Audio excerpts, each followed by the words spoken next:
महाराष्ट्राच्या राजकारणातील राजकीय नरबळी की सत्तेचा रक्तरंजित खेळ. संपादकीय विद्रोही विचार. महाराष्ट्राच्या राजकारणाने आजवर अनेक स्थित्यंतरे पाहिली, पण सध्या जे सुरू आहे ते लोकशाहीचे शुद्ध वस्त्रीकरण आहे. निवडणुकीच्या मैदानात जेव्हा दादांनी ठणकावून सांगितले की माझ्या नादी लागू नका, माझ्याकडे तुमच्या घोटाळ्यांची कुंडली आहे, तेव्हाच या सत्तेच्या बाजारात बसलेल्या चाणक्यांच्या पोटात भीतीचा गोळा उठला असावा. आज सामान्य जनतेच्या मनात जो प्रश्न खतखततोय तो अत्यंत भयानक आहे. सत्ता टिकवण्यासाठी इथे नेत्यांचे बळी दिले जात आहेत का? हिंदुत्वाचा बुरखा आणि सत्तेची भूक. स्वतःला राष्ट्रभक्त आणि हिंदुत्वाचे रक्षणकर्ते म्हणवणारी भारतीय जनता पार्टी आज ज्या मार्गावरून चाललीय तो मार्ग लोकशाहीचा नसून एकाधिकारशाहीचा वाटतोय. हिंदू राष्ट्राचे स्वप्न दाखवून गोरगरीब जनतेच्या डोळ्यांत धूळ फेकायची आणि पडद्यामागे मात्र सत्तेसाठी काहीही करायचे, हा खेळ आता उघडा पडला आहे.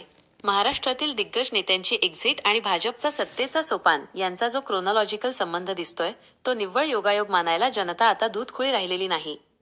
रात्रीचा खेळ उजेडात खेळणारे हे सोंगाडे समोर येऊन अश्रू ढाळण्याचे नाटक करतात, पण प्रत्यक्षात लोकनेत्यांच्या अस्तित्वावर घाला घालून स्वतःची गादी सुरक्षित करण्याचा हा केविलवाणा आणि क्रूर प्रयत्न आहे.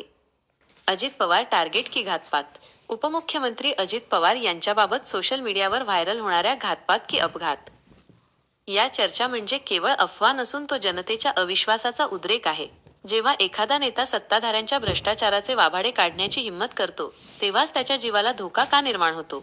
हा केवळ योगायोग नाही, तर हा राजकीय दहशतवादाचा एक भाग वाटतोय.